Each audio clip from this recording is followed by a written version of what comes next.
प्यास बुझाए, ठंडक लाए, सबको भाए जीरा सिम। MTH का जलजीरा जीरा सिम। जीरा सिम, असली रिफ्रेशिंग, असली स्वाद, असली मजा। MTH।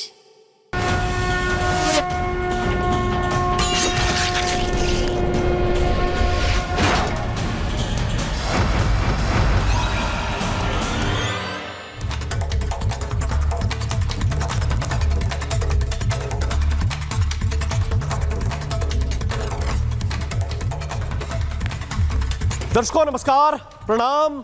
मेरा नाम है राम और रिपब्लिक भारत पर अब शुरू करने जा रहा हूं महाभारत। और महाभारत में दर्शकों आज बात करूंगा महायुद्ध की, उस महायुद्ध की जिसकी शुरुआत तो अमेरिका ने डंके की चोट पर की, पूरी प्लानिंग के साथ की। लेकिन यह युद्ध कब जाकर रुकेगा, किस मुहाने पर जाकर रुकेगा, कैसे रुकेगा, इसका कोई जवाब नहीं और इसके कोई आसार भी दिखाई नहीं दे रहे।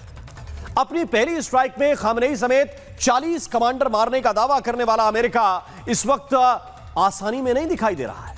अमूमन होता यह कि युद्ध आप शुरू करते हैं, एक प्लानिंग के साथ शुरू करते हैं और आपको यह पता होता है कि कब क्या होगा। लेकिन मुझे लग रहा है कि पसीने अब उधर से भी छूट रहे हैं। यह अलग बात कि ईरान तबाह होगा, बर्बाद होगा, पूरी तरह से वो स्थितियां दिख रही हैं। और यह भी है कि अमेरिका और इजरायल युद्ध में लीड बनाए हुए हैं, युद्ध में वो आगे हैं, क्योंकि पहला हमला उन्होंने बोला था और पहला हमला करने वाला जानता है कि वो किस तरह से हमला कर रहा है और प्रतिघात जब होगा तो उसे क्या असर पड़ेगा। लेकिन अपनी सुप्रीम लीडरशिप खत्म होने के बावजूद जैसा प्रतिकार ईरान की तरफ से किया जा रहा है वो इजरायल और अमेरिका दोनों को असहज कर रहा है। इजरायल जहां ठिकानों को चिन्हित करके सटीक हमले बोल रहा है, वहीं ईरान के हमले भी कम विध्वंसक नहीं है। मैं आज दोनों को आपको दिखाऊंगा। तेल अवीव और यरूशलेम में बर्बादी कम नहीं हो रही है, क्योंकि जो मिसाइलें हैं वो बेतरतीब तरीके से गिर रही हैं, सामान्य आबादी वाले क्षेत्रों में गिर रही हैं। और ये मिसाइलें ये सवाल पूछ रही हैं कि कहीं इस युद्ध में इजरायल और ट्रंप उलझ तो नहीं गए हैं, ट्रंप ने पूरे अमेरिका को उलझा तो नहीं दिया है, क्योंकि ट्रंप भी हर मोर्चे पर ऐसा नहीं है कि वो मान रहे हैं कि उन्हें सफलता मिल रही है। जिन सहयोगियों से उनको ये उम्मीद थी उनसे ही ट्रंप जो है वो नाखुश है।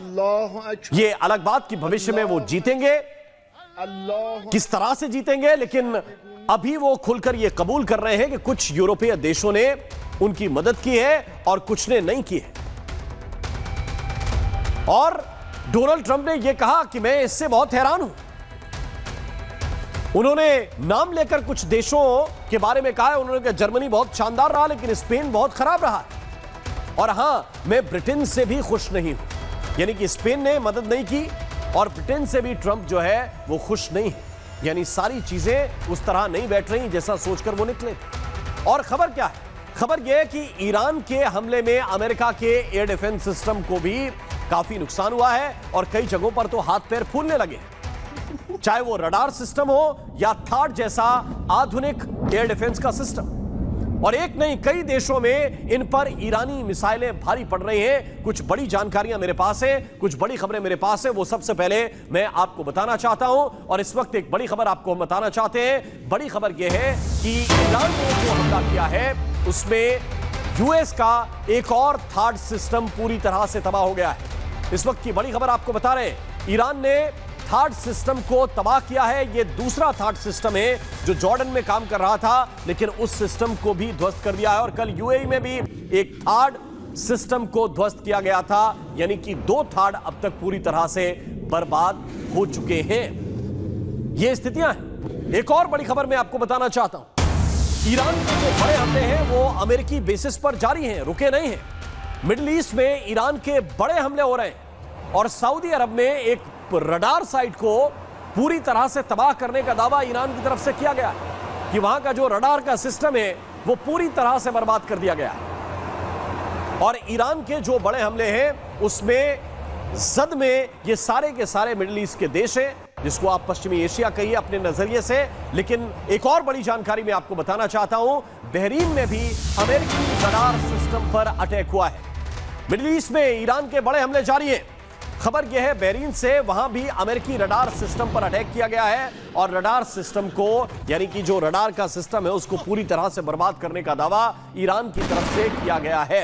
यानी कि जो अमेरिका के बेस हैं उन पर ईरान के हमले लगातार जारी हैं। एक जानकारी यह भी निकलकर सामने आई है, बड़ी खबर आपको बता रहा हूं क्योंकि यह खबर कुवैत से है और कुवैत में भी 3 रडार सिस्टम तबाह करने की बात ईरान की तरफ से कही गई है। बेस पर अटैक किए गए हैं। जानकारी है कि 8 से ज्यादा जो सैटेलाइट सेंटर हैं उन पर हमला किया गया है। आप इस बात को समझ रहे हैं? यह ठीक बात है कि ईरान को नुकसान होगा। यह भी बात सही हो सकती है कि ईरान एक समय के बाद हो सकता है कि घुटने पर आ जाए, लेकिन इस वक्त जो स्थिति नजर आ रही है, क्या ईरान को हल्के में ले लिया गया? मैं इस पर बात करूंगा, लेकिन पहले एक रिपोर्ट मैं आपको दिखाना चाहता हूं। इसके बाद एक्सपर्ट्स का पैनल मेरे साथ होगा और हम इसी को लेकर बात करेंगे कि इस युद्ध में कहीं ईरान को हल्के में लेने की गलती तो ट्रंप ने नहीं कर दी।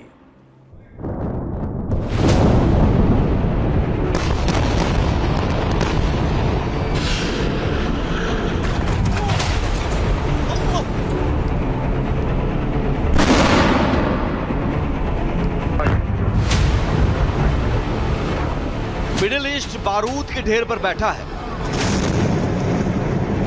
हर गुजरते घंटे के साथ इजराइल ईरान की जंग और खतरनाक होती जा रही है।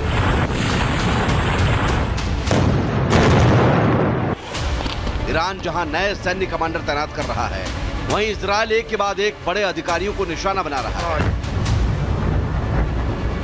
ड्रोन, मिसाइल और एयर स्ट्राइक से पूरे पश्चिमी एशिया में जंग की आग भड़क रही है।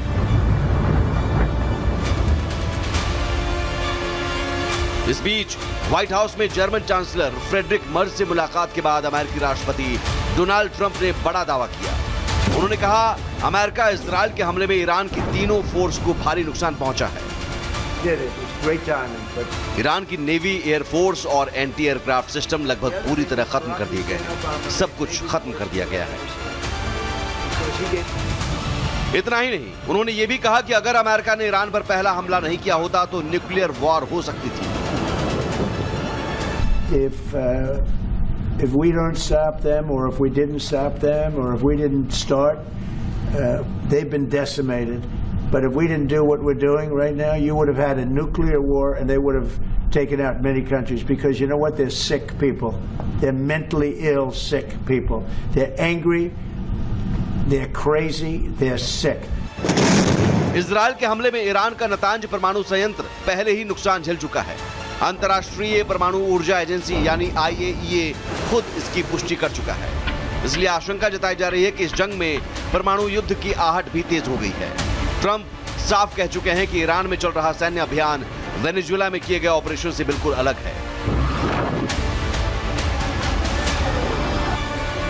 वेनेजुएला में कार्रवाई के बावजूद वहां की सरकारी संरचना को सुरक्षित रखा गया था। ईरान की स्थिति अलग है, क्योंकि हालिया हमलों में वहां के कई वरिष्ठ अधिकारी और सैन्य कमांडर मारे गए हैं। इससे नेतृत्व ढांचे पर व्यापक असर पड़ा है। ईरान भी पीछे नहीं है। इजराइल से लेकर पश्चिमी एशिया में मौजूद अमेरिकी सैन्य ठिकाने ईरानी मिसाइलों की जद में हैं। अपने सर्वोच्च नेता को खोने के बाद तेहरान का साफ संदेश है, वो झुकने वाला नहीं है। महायुद्ध का आज 5वां दिन है। आसमान बारूद से भरा हुआ। एक तरफ इजराइल और अमेरिका की स्ट्राइक है, तो दूसरी तरफ ईरान की मिसाइलें कहर बनकर बरस रही हैं। और बीच में खड़ा है पूरा मिडिल ईस्ट, जो डर, दहशत और अनिश्चितता के साए में है।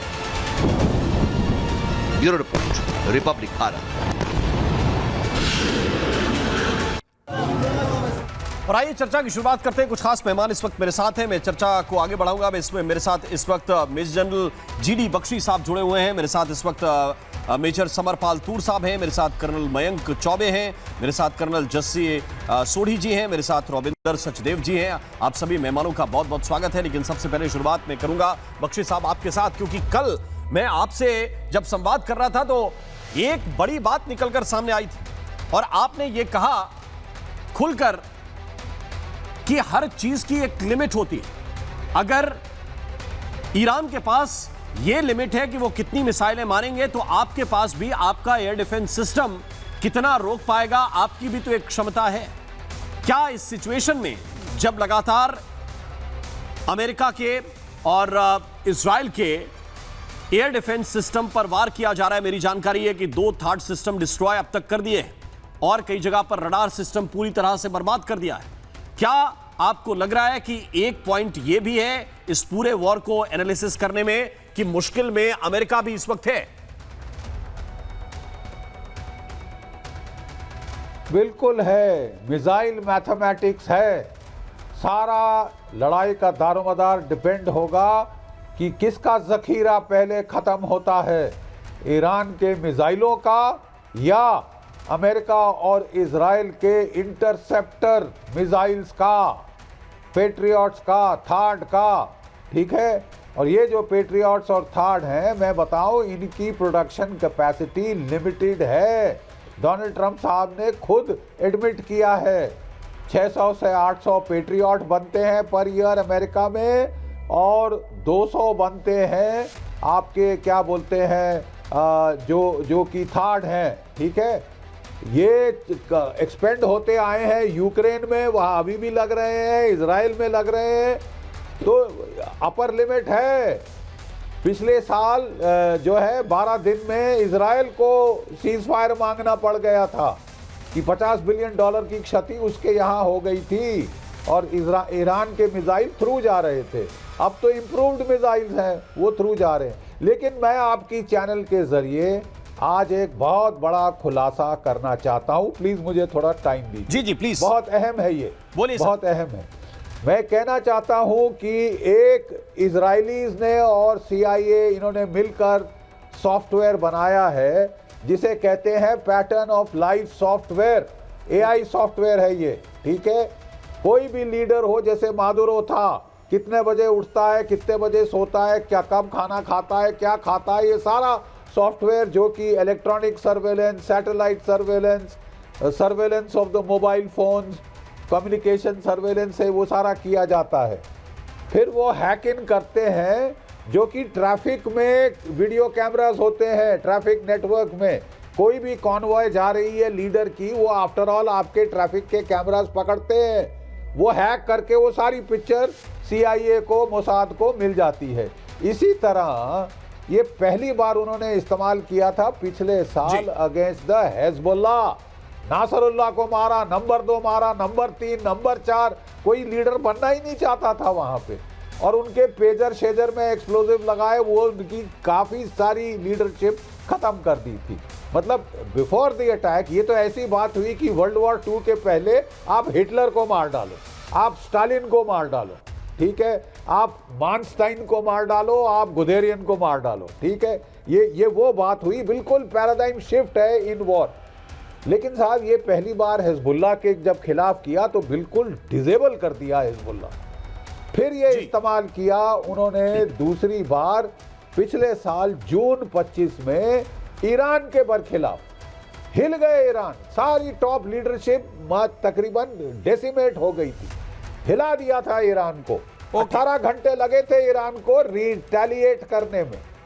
लेकिन देखिए साहब, ये look at human innovativeness and ingenuity, बड़ा सीधा सा उन्होंने इसका तोड़ ढूंढा। ईरान के इरानियन रेवोल्यूशनरी गार्ड कोर के 31 डिस्ट्रिक्ट हैं, मिसाइल सारे डिस्ट्रिक्ट में फैलाए हुए हैं, किसी एक जगह केंद्रित नहीं है साहब जी। पहाड़ों में अंडरग्राउंड सिटीज हैं, अंडरग्राउंड टनल्स हैं, टनल से 5, 6, 7, 8, 10 एग्जिट हैं। बिल्कुल, और आपकी जो ये बात है, इसको साबित इस बात से किया जा सकता है क्योंकि अब तक इजराइल ने 3 बार ये दावा किया कि हमने उनकी बैलिस्टिक मिसाइल की साइट को हिट किया है, लेकिन मिसाइल हमले फिर भी नहीं रुक रहे हैं। इसका मतलब है कि एक जगह पर या 2 जगह पर या 3 जगह पर वो मिसाइल स्टोरेज नहीं है। ये बख्शी साहब जो कह रहे हैं ये बिल्कुल सच है कि कई जगहों पर जी बख्शी जी, हाँ, मैं जरा खत्म कर लूं, ये बहुत अहम चीज है जी। हमारे आपके दर्शकों के लिए समझना बहुत अहम है कि हो क्या रहा है। लड़ाई का पैराडाइम ही शिफ्ट हो रहा है, ठीक है, और कितना सीधा तोड़। तो इस बार उन्होंने आदेश दिए थे कि अगर टॉप लीडरशिप मारी जाए, कोई फिक्र नहीं, आप अपना रेडियो टेलीविजन सुनते रहिए। जहां पता चला कि अमेरिका इजराइल के हमले शुरू हुए, ताबड़तोड़ दाग दो, फॉलो योर लास्ट ऑर्डर्स, जो आपके पास आए थे, don't wait for fire control orders from Tehran, let go. और 1 घंटे के अंदर उन्होंने रिटेलिएशन शुरू कर दिया था। सारा रिजीम चेंज का प्लान हैज फॉल्टर्ड। आपने, this is sometimes a plan succeeds too well for its own good. जी 48 टॉप कमांडर मार दिए, मानी खोमैनी जी को, साहब को मार दिया, खोमैनी साहब को मार दिया, इमाम खोमैनी को, आयतुल्लाह खोमैनी को, वगैरह वगैरह। उसके बाद army chief, IRGC chief, missile launching commander, drone commander, intelligence commander, सब खलास कर दिए, सब खलास कर दिए पहली स्ट्राइक में। अगले दिन उन्होंने बताया, और इमाम is like the pope, Ayatollah is like the pope. आक्रोश से भर गई पूरी ईरान की जनता, 2 मिलियन तो सड़कों पे आ गए। जो आप रिजीम चेंज की सोच रहे थे वो तो पासा ही पलट गया साहब। बिल्कुल, वो तो रिजीम कंसोलिडेशन कर दिया आपने। अब मुस्तफा को जिम्मेदारी दी गई, रिजीम कंसोलिडेशन, अब उनके बेटे को जिम्मेदारी दी गई है। और ये भी फैसला जो है ना, ये उसी सेंटिमेंट का असर चेंज हुआ, ये उसी सेंटिमेंट का असर है। ये भी अपने आप में एक अहम सवाल है। लेकिन एक बड़ी खबर इस वक्त आपको बता रहे हैं, और इससे आपको ये पता चलेगा कि देखिए, ये सामान्य चीजें नहीं है। हिजबुल्लाह की तरफ से एक वीडियो जारी किया गया है। हिजबुल्लाह की तरफ से न केवल एक वीडियो जारी किया गया है, बल्कि यह दावा भी किया गया है कि इजराइल के बेस पर हमने हमला किया है। हिजबुल्लाह ने इस हमले का वीडियो जारी किया है। इस वक्त की बड़ी खबर आपको हम बता रहे हैं। यह जरा तस्वीर आप देख लीजिए। इजराइल के बेस पर हमले का वीडियो हिजबुल्लाह की तरफ से जारी किया गया है। ये देखिए, ये तस्वीर इस वक्त हम आपको दिखा रहे हैं। जहां टारगेट किया वहीं पर ये हिट हुई है साइट, और ये इजराइल का बेस है जिसको अटैक किया है, और इसका बाकायदा वीडियो बनाया गया और वीडियो जारी किया गया है। अब तक IDF की तरफ से इस तरह के वीडियो जारी किए जा रहे थे कि हमने प्रिसीजन स्ट्राइक की है, लेकिन अब हिजबुल्लाह की तरफ से भी ये वीडियो जारी करके बताया जा रहा है कि नुकसान केवल ऐसा नहीं है कि बेरूत में हो रहा है, हिजबुल्लाह को हो रहा है, लेबनान के अंदर हो रहा है, या ईरान को हो रहा है। ये उन्होंने वीडियो जारी करके बताया कि नुकसान IDF को भी हो रहा है, और इनके बेसिस को भी हम टारगेट कर रहे हैं। मैं इसी बात को थोड़ा सा आगे ले जाना चाहता हूं, और इस सवाल के साथ कर्नल चौबे आपके पास आना चाहता हूं कि इस सिचुएशन में जबकि हिजबुल्लाह भी पूरी ताकत के साथ लड़ाई में उतर आया है, दूसरी तरफ कई मोर्चों पर ईरान जो है अमेरिकन डिफेंस सिस्टम को तोड़ने की कोशिश कर रहा है। क्या ये आसान होने वाला है अमेरिका के लिए? नहीं राम, बिल्कुल भी नहीं। सबसे पहले तो आपके सभी दर्शकों को मेरी ओर से होली की शुभकामनाएं, और पूरे प्रबुद्ध पैनल को मेरी ओर से जय हिंद। जैसा आपका प्रश्न था कि क्या आसान होने वाला है, बिल्कुल भी नहीं, आसान बिल्कुल नहीं होगा। क्योंकि देखिए, वेनेजुएला और ईरान में बहुत फर्क है। वेनेजुएला के इंस्टीट्यूशंस जो थे अपनी जगह पर मौजूद नहीं थे। वेनेजुएला की मात का सबसे बड़ा कारण था कि इंस्टीट्यूशंस उसके वीक थे। इजराइल जो है वो एक सिविलाइजेशनल पावर है, और नंबर 2, इजराइल के इंस्टीट्यूशंस बहुत स्ट्रांग है। अब चाहे इंस्टीट्यूशंस पॉजिटिवली काम करें चाहे नेगेटिवली काम करें। IRGC का जिक्र किया था जनरल बख्शी साहब ने, बहुत सही बताया उन्होंने कि 31 जैसे प्रोविंस ईरान के हैं, वैसे ही तकरीबन प्रोविंशियल कमांड जो है वो IRGC को हैंडओवर कर दी गई थी। इससे पहले सन 2009 में जब ग्रीन रेवोल्यूशन हुआ था ईरान में, तब ऐसा डिसेंट्रलाइजेशन किया गया था। अब इनके पास में ऑर्डर्स हैं कि अपने टारगेट को चुनकर और उसको नेस्त नाबूद करें। आपको ध्यान होगा कि अभी इन्होंने बहरीन का जो 5th फ्लीट का नेवल बेस है US का, उसको इन्होंने नष्ट करने का प्रयास किया। उसको किस तरीके से इन्होंने अप्रोच किया आप नोट कीजिएगा, उस पर उन्होंने अटैक किया। दूसरा, उनके पास में एक रोड लिंक था, वो था शाह फहद कॉजवे का। शाह फहद कॉजवे पे हमला किया उन्होंने। शाह फहद कॉजवे को नेविगेबल बनाना बंद कर दिया, मतलब वहां से आप कोई गाड़ी पास नहीं हो सकती जी। उन्होंने इस बेस को अलग काट दिया, उसके ऊपर फिर अटैक किया, रेडार साइट्स को नष्ट किया। एक एक चुन चुनकर वो अमेरिकन बेसिस को निकाल रहे हैं। अभी मेरे पास सोर्स से भी खबर आई है कि टर्की के ऊपर उन्होंने वार किया है इस समय, लेकिन नेटो के इंटरसेप्टर्स ने उसको रोक लिया है। यानी कि अब ये लड़ाई जो है ये और आगे बढ़ रही है इस समय।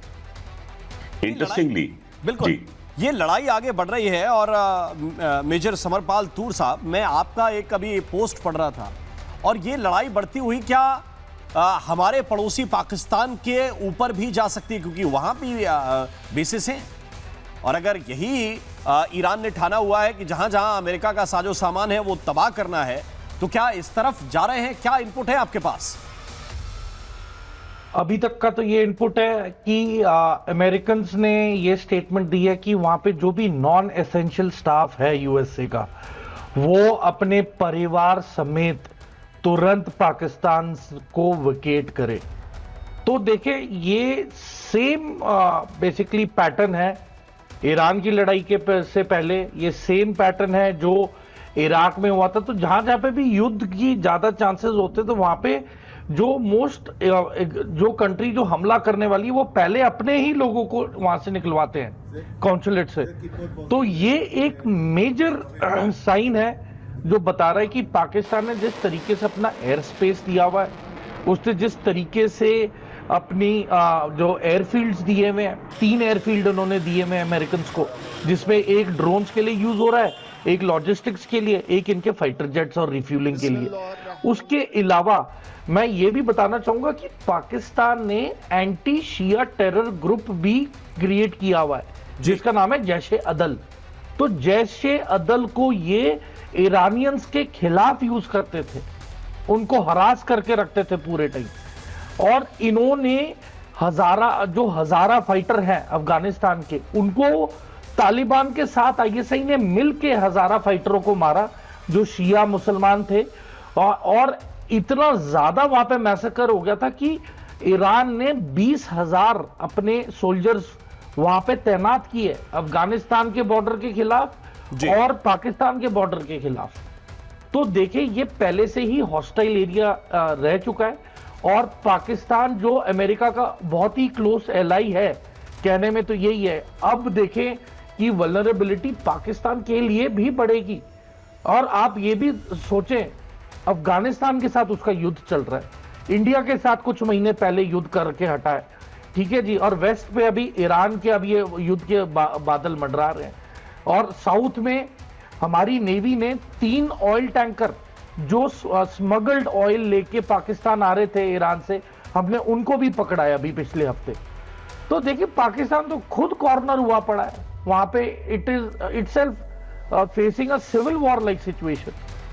तो देखिए, मामला गंभीर है और ये युद्ध चलेगा, लंबा चलेगा, 47 ईयर्स। क्या इसीलिए ये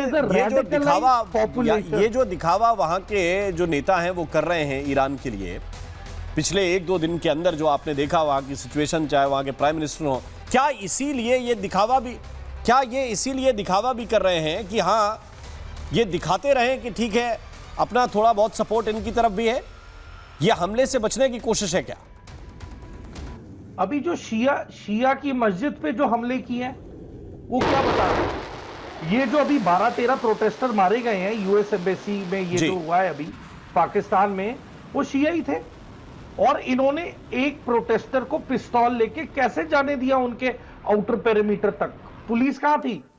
पुलिस छुट्टी पे थी जी, कि उन्होंने इतनी नौबत आने दी कि वो उनके आउटर पेरीमीटर के गेट के अंदर तक आ गए। तो किसकी वेट हो रही थी?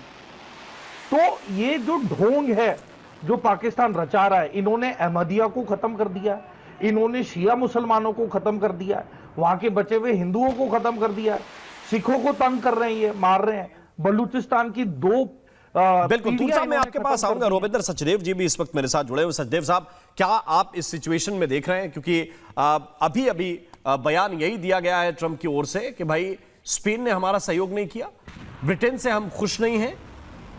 क्या आपको लग रहा है कि एक वो जो एंगल निकालकर लोग शुरू हो गए हैं कि भाई तुर्की पर अगर स्ट्राइक की है ईरान ने, तो क्या फिर नेटो एक्टिवेट हो जाएगा?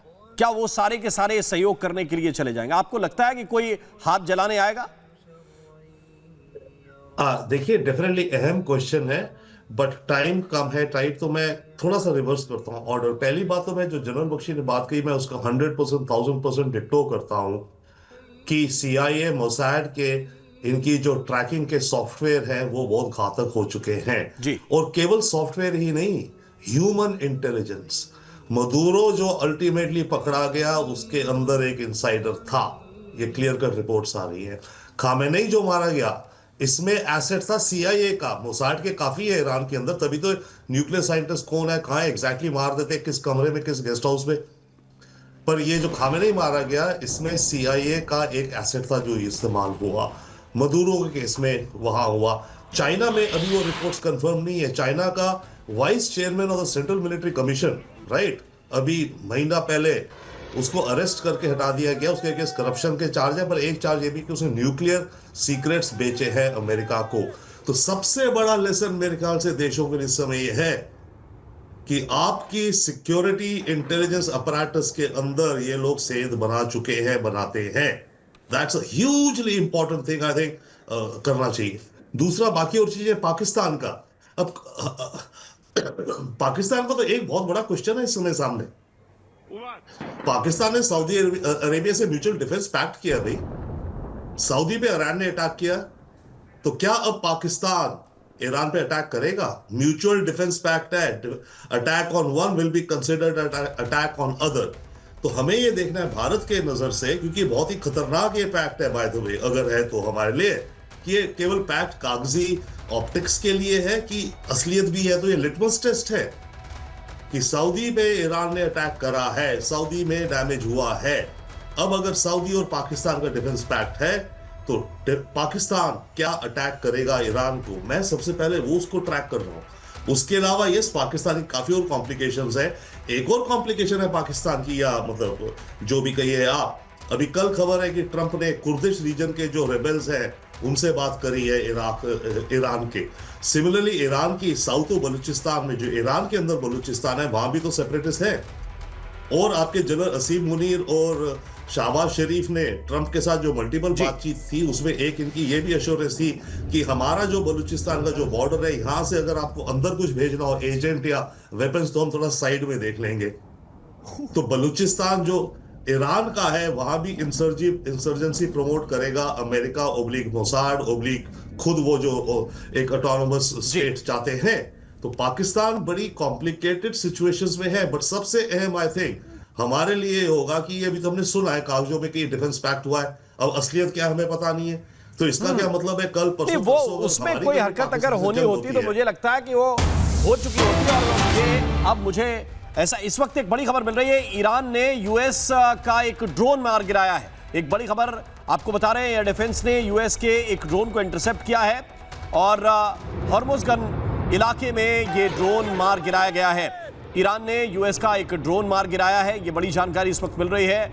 इसको इंटरसेप्ट किया गया, तस्वीर भी इस वक्त हम आपको दिखा रहे हैं इसका, किस तरह से इसको इंटरसेप्ट किया गया और कैसे इसको बर्बाद कर दिया गया, डिस्ट्रॉय कर दिया गया आसमान में, वो इस वक्त आपके सामने है। इन सब के बीच एक और बड़ी जानकारी, ताबड़तोड़ हमलों से तेहरान में काफी तबाही मची है। हमले अभी भी जारी हैं। इजरायल यूएस बेस से लगातार हमले हो रहे हैं। ताबड़तोड़ हमलों से तेहरान में काफी तबाही है। तबाही का मंजर इस वक्त देखा जा सकता है और किस तरह से वहां से इमारतों से धुआं उठता हुआ देखा जा सकता है। शुरुआत में ये स्ट्रेटेजिक सीधे वहां पर हमले थे जहां पर आर्मी से जुड़ा हुआ इंटेलिजेंस है या अधिकारी है या किसी तरह की कोई इंफ्रास्ट्रक्चर है, लेकिन अब हर जगह हमले हो रहे हैं। तेल अवीव में एक बार फिर से सायरन बज रहे हैं, यानी कि जवाबी हमले भी हो रहे हैं और हमलों की आशंका के मद्देनजर एक बार फिर से तेल अवीव से जानकारी कि वहां पर सायरन बजने शुरू हो गए हैं। एयर डिफेंस सिस्टम वहां का काम कर रहा है, ये वहां का आसमान बता रहा है, लेकिन अभी भी ये हमले रुके नहीं हैं। यानी कि ईरान जो है वो लगातार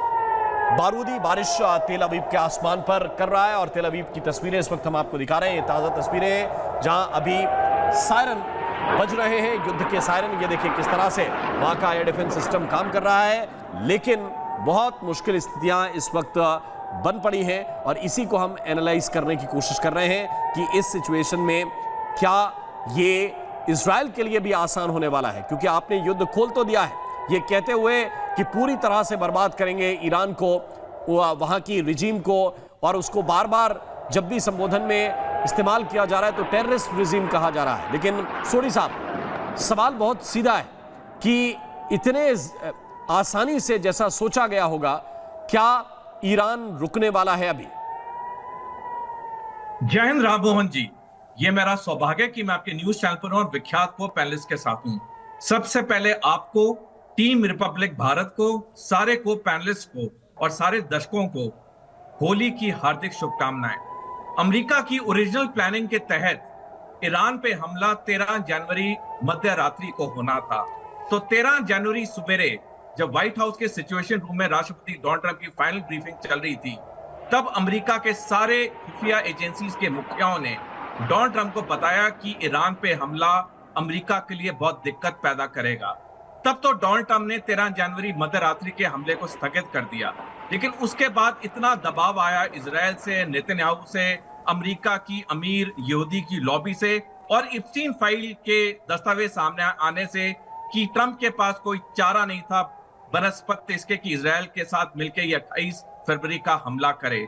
इनिशियल शुरुआत में तो अमेरिका और इजराइल को सफलता मिली कि उन्होंने एक झटके में ईरान की टॉप लीडरशिप को खत्म कर दिया, लेकिन उसके बाद ईरान और इजराइल के लिए दिक्कतें पैदा होनी शुरू हो गई, क्योंकि जिस तरह से ईरान ने ताबड़तोड़ हमले करने की शुरू किए, पूरे मिडिल ईस्ट को उन्होंने वहां पे चुन चुन के टारगेट्स को चुना। राम मोहन जी, पिछले साल जब 12 दिन का युद्ध चल रहा था ईरान और इजराइल के बीच, जो 13 जून को शुरू हुआ था, 4 दिन बाद 17 जून को वॉशिंगटन पोस्ट में एक लेख छपा जिसमें लिखा था कि इजराइल के पास सिर्फ 10 से 12 दिन का मिसाइल बचा है, जखीरा बचा है इंटरसेप्टर के लिए, और उस वक्त यह भी लिखा था कि ईरान के पास 4000 मिसाइलें हैं। यह युद्ध तो खत्म हो गया 25 जून को, लेकिन उसके बाद 1 अक्टूबर से चीन ने अमेरिका पे प्रतिबंध लगाए, रेयर अर्थ मिनरल्स के बाकी देशों पे भी, जिसकी वजह से अमेरिका का जो मिसाइल प्रोडक्शन प्रोग्राम था उसमें बहुत गिरावट आई। तो आज की तारीख में अगर हम देखें, इजराइल के पास इंटरसेप्टर मिसाइल्स की बहुत कमी है, और जिस तरह से ईरान को सफलता पिछले साल भी मिली जब उसने इजराइल की राजधानी टेल अवीव को 1/3 बर्बाद किया, इस बार भी ईरान इजराइल पे भी ताबड़तोड़ हमले कर रहा है, अमेरिकी सैनिक अड्डों पे बिल्कुल सोनी साहब, आप बिल्कुल उसी लाइन पर हैं जिस पर बख्शी साहब ने शुरू किया था कि ये इंटरसेप्टर मिसाइल्स की भी तो संख्या सीमित होगी, और क्या इसके बाद क्या होगा भाई? जिसकी पेटी पहले खाली होगी वो सरेंडर करेगा, और सरेंडर जैसी स्थिति मुझे लगता है कि इजराइल और अमेरिका के लिए बनेगी नहीं। मैं बख्शी साहब को फिर से इसमें इन कराना चाहता हूं इस सवाल के साथ, बख्शी साहब, की ये जो सिचुएशन अभी इस वक्त आप देख रहे हैं, आपने खुद ही पहली बार में सारी चीजों को एनालाइज किया है, लेकिन क्या ये जितने सिस्टम अभी गिर रहे हैं, बार बार ये कहा जा रहा है कि देखिए बहरीन ने कुछ मिसाइलें इंटरसेप्ट की हैं, कुछ कुवैत ने इंटरसेप्ट की हैं, कुछ सऊदी अरब ने इंटरसेप्ट की हैं, लेकिन वहां जो जितना भी सिस्टम काम कर रहा है वो सारा का सारा अमेरिकी काम कर रहा है, और इसको अगर एक बार ईरान ने गिरा लिया तो फिर कहां जाएंगे ये लोग? नहीं, वही तो मैं कह रहा हूं ना कि साहब, it is not a done deal. लोग समझ के बैठ गए कि साहब भंगड़ा करना ही बाकी रह गया है, पिट गया पिट गया पिट गया, कुछ नहीं पिटा, अभी लड़ाई चल रही है साहब।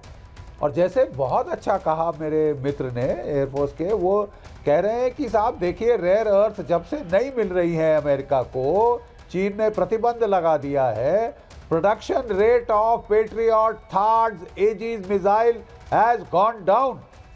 और जो जनरल डैन केन, जो कि chairman joint chiefs of staff है अमेरिका का, जब उसने ब्रीफिंग दी थी डोनाल्ड ट्रंप को लड़ाई के पहले, उसने चेता दिया था 3 चीज कि देखिए साहब, एक तो रिजीम चेंज होगा, इसकी कोई गारंटी नहीं है, जस्ट बाय एयर कोई गारंटी नहीं है, without putting boots on ground, और बूट्स ऑन ग्राउंड हम डाल नहीं सकते, नंबर 1। नंबर 2, उसने कहा था कि जो हमारे मिसाइल स्टॉक्स हैं वो बहुत लो हो गए हैं, हमारे इंटरसेप्टर मिसाइल के स्टॉक्स बहुत लो हैं।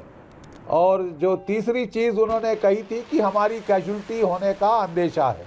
अभी तक सेंट्रल कमांड के आंकड़ों के मुताबिक, अमेरिकन सेंट्रल कमांड के आंकड़े, 6 अमेरिकी सैनिक शहीद हुए हैं, 18 घायल हुए हैं। ये फिगर काफ़ी पुरानी है, काफ़ी और हिट्स हुई हैं। अब ईरान तो 500 के ऊपर का क्लेम कर रहा है, असलियत कहीं दोनों के बीच में होगी फिगर, ठीक है साहब। और मैं कहता हूं कि अभी भी पूरा खेल पलट सकता है अगर ईरान एक सकर पंच, आप जानते हैं सकर पंच क्या होता है बॉक्सिंग में, मेरे सारे फौजी जो मेरे भाई हैं वो सब जानते हैं। जी। सकर पंच मीन अगर उन्होंने हिट कर दिया इब्राहिम लिंकन को, 2 बार अटैक कर चुके हैं, 2 बार बचाया, उसको हटा के पहले स्ट्रेट्स ऑफ हॉर्मुज से हटा के ले गए स्ट्रेट्स ऑफ ओमान, और वहां से फिर हटा के अरेबियन सी तक दूर पीछे ले गए, क्योंकि उनको बहुत फिक्र है कि ये हिट हो सकता है। अगर ये हिट हो गया, 5000 नाविक एक एयरक्राफ्ट कैरियर में होते हैं। बिल्कुल। और अभी यूएस ने ईरान के एक जहाज को, बख्शी साहब, ईरान के एक जहाज को अभी श्रीलंका में हिट किया है। और कर्नल चौबे, मैं यही जानना चाहता हूं कि क्या ये कैपेबिलिटी नहीं है, या फिर यहां ज्यादा मजबूत एयर डिफेंस का सिस्टम है जो इन वेसल्स को बचा रहा है? राम, बड़ा इंटरेस्टिंग चीज है। अभी आपने जिक्र किया था थर्ड एयर डिफेंस सिस्टम का। थर्ड एयर डिफेंस सिस्टम जो है वो लॉकहीड मार्टिन बनाती है, यूएस की कंपनी है। लॉकहीड मार्टिन एक और चीज बनाती है, F-35 विमान बनाती है। F-35 विमान का जो इजरायली वर्जन है आदिर, उस विमान ने आज एक डॉग फाइट में एक याक 130 प्लेन था ईरान का, उसको ईरानियन एयर स्पेस में गिराया है, उसको मार के। ये पहली घटना है कि F-35 ने डॉग फाइट में मुलविस होकर एक किसी प्लेन को गिराया है। हालांकि याक 130 कहीं मुकाबले में ठहरता नहीं है, लेकिन फिर भी फॉर द रिकॉर्ड ये है जी। उससे पहले इन्होंने 15 साल पहले एक यूएवी गिराई थी। F-35 का ये कारकर्दगी रही है। तो एक तरफ लॉकहीड मार्टिन को नीचे देखना पड़ा थर्ड के सिस्टम में, लेकिन थोड़ी सी इज्जत बच गई उसकी जब उसके F-35 ने ये कमाल करके दिखाया। रही इस श्रीलंकन वेसल की बात, एक फ्रिगेट था ये, जिसको कि श्रीलंकन वाटर्स के पास में डुबोया गया है। कहते हैं 30 नाविक जो हैं वो बचा लिए गए हैं, करीब 100 या 101 नाविक उसमें सवार थे। किसने इसको किया है काम को, अभी तक ये क्लैरिफाई नहीं हो पाया। लेकिन एक इंटरेस्टिंग न्यूज मेरे पास में आई है राम, वो मैं आपसे और आपके दर्शकों से शेयर करना चाहूंगा। एक सज्जन है रहमान मेकादीन नाम के, ये IRGC के स्पेशल मिशन चीफ हैं थे। मैं थे इसलिए बोल रहा हूं क्योंकि अब इस दुनिया में नहीं रहे। और इनका काम था, जिसका ट्रम्प साहब जिक्र करते थे कि मेरी जान के पीछे पड़े थे, उससे पहले मैंने इनको खत्म कर दिया। तो ये वो व्यक्ति है ये। तो आज इनको भी निकाल दिया। दूसरा, हिजबुल्लाह ने जो अटैक किया है, मेरे पास में खंडन आया है इजरायली सोर्सेज से कि हिजबुल्लाह ने अटैक करने की कोशिश की थी, लेकिन उसको विफल कर दिया गया। हो रहे हैं ईरान की तरफ से जो हमले किए जा रहे हैं उसको लेकर लगातार बाकी के गल्फ कंट्रीज भी खंडन लगातार कर रहे हैं। खंडन कुछ ईरान की तरफ से भी आए हैं। ये तो वॉरफेयर का एक तरह का हिस्सा हो गया है। आप सभी मेहमानों का बहुत बहुत शुक्रिया, बहुत बहुत धन्यवाद। लेकिन जिस तरह की चीजें हैं, ईरान जाहिर बात है मुश्किल में, बहुत मुश्किल में है, लेकिन जो जवाब जिस तरीके से दिए जा रहे हैं, मुश्किल में इजराइल और अमेरिका भी कम नहीं दिखाई दे रहे हैं। महाभारत में आज के लिए बस इतना ही। नमस्कार। चमकी चाट से क्या बना है? सैंडविच, लस्सी और छाछ। हर घूंट में चमकी चाट, ड्राई फ्रूट और दही बड़े। चमकी चाट से स्वाद बढ़े। असली स्वाद सिर्फ चंकी चाट।